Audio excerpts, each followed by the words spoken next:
ಜನನಿ ಸುದ್ದಿವಾಹಿನಿ ವೀಕ್ಷಕರಿಗೆ ನಮಸ್ಕಾರ. ನಾನು ರಮೇಶ್ ಗಡೆಗೊಂಡುಮನೆ. ವೈದ್ಯಕೀಯ ರಾಜ್ಯ ಸಮ್ಮೇಳನದ ಸರ್ವಾಧ್ಯಕ್ಷರಾಗಿ ಸಾಗರದ ಡಾಕ್ಟರ್ ಎಚ್.ಎಸ್. ಮೋಹನ್ ಆಯ್ಕೆ. ಆಗಸ್ಟ್ 22 ಮತ್ತು 23ರಂದು ಕಾರ್ಯಕ್ರಮ ಸಾಗರದ ಎಲ್.ಬಿ. ಕಾಲೇಜಿನಲ್ಲಿ ನಡೆಯಿತು. ವಾಣಿಜ್ಯ ವಿಭಾಗದ ಮಾಹಿತಿ ಮನರಂಜನಾ ಕಾರ್ಯಕ್ರಮ. ಭಾರತೀಯ ವೈದ್ಯಕೀಯ ಸಂಘ ಕನ್ನಡ ವೈದ್ಯ ಬರಹಗಾರರ ಸಮಿತಿಯಿಂದ ದೊಡ್ಡಬಳ್ಳಾಪುರದಲ್ಲಿ ಏರ್ಪಡಿಸಿರುವ 7ನೇ ರಾಜ್ಯ ಸಮ್ಮೇಳನದ ಸರ್ವಾಧ್ಯಕ್ಷರಾಗಿ ಸಾಗರದ ಖ್ಯಾತ ಕಣ್ಣಿನ ವೈದ್ಯರಾದ ಡಾಕ್ಟರ್ ಎಚ್.ಎಸ್. ಮೋಹನ್ ಅವರು ಆಯ್ಕೆಗೊಂಡಿದ್ದಾರೆ.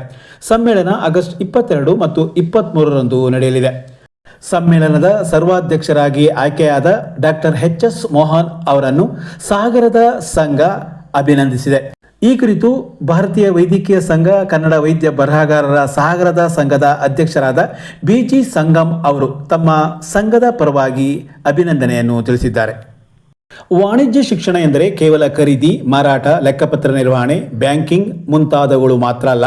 ಜೀವನದಲ್ಲಿ ಸಿಗುವ ಪ್ರತಿಯೊಂದು ಅವಕಾಶಗಳನ್ನು ಸದ್ಬಳಕೆ ಮಾಡಿಕೊಂಡು ಎಲ್ಲರೂ ಗಮನಿಸುವ ಕೆಲಸವನ್ನು ಮಾಡಿ ಸಾಧನೆ ಮಾಡುವುದು ಎಂದು ಕುವೆಂಪು ವಿಶ್ವವಿದ್ಯಾಲಯದ ನಿರ್ವಹಣಾ ವಿಭಾಗದ ಹಿರಿಯ ಪ್ರಾಧ್ಯಾಪಕರು ಮತ್ತು ನಿಕಟಪೂರ್ವ ಹಣಕಾಸು ಅಧಿಕಾರಿಗಳು ಆದ ಡಾಕ್ಟರ್ ಎಚ್.ಎನ್. ರಮೇಶ್ ಅವರು ಹೇಳಿದರು.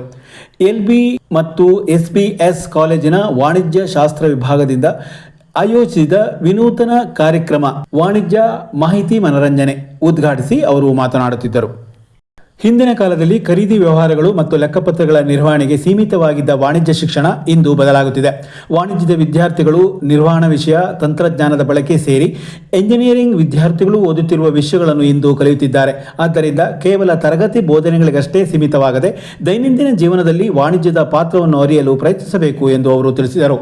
ಇದೇ ಸಂದರ್ಭದಲ್ಲಿ ಕಾಲೇಜಿನ ವತಿಯಿಂದ ಅವರನ್ನು ಸನ್ಮಾನಿಸಲಾಯಿತು. ವಿದ್ಯಾರ್ಥಿನಿಯರಾದ ವಿದ್ಯಾ, ದೀಪಿಕಾ, ಕಾಲೇಜಿನ ಪ್ರಾಚಾರ್ಯ ಡಾಕ್ಟರ್ ಲಕ್ಷ್ಮೀಶ್, ಆಡಳಿತ ಮಂಡಳಿಯ ಪ್ರಧಾನ ಕಾರ್ಯದರ್ಶಿ ಡಾಕ್ಟರ್ ಎಚ್.ಎಂ. ಶಿವಕುಮಾರ್ ಅವರು ಮಾತನಾಡಿದರು. ಸೂರ್ಯನಾರಾಯಣ್ ಕೆ.ಎಂ. ಅಧ್ಯಕ್ಷತೆ ವಹಿಸಿದ್ದರು. ನಿವೃತ್ತ ಪ್ರಾಚಾರ್ಯರಾದ ಪ್ರೊಫೆಸರ್ ಬಿ.ಸಿ. ಶಶಿಧರ್, ವಾಣಿಜ್ಯ ವಿಭಾಗದ ಮುಖ್ಯಸ್ಥ ಡಾಕ್ಟರ್ ರಾಘವೇಂದ್ರ, ದಿವ್ಯಾ ಮತ್ತಿತರರು ಈ ಸಂದರ್ಭ ಹಾಜರಿದ್ದರು.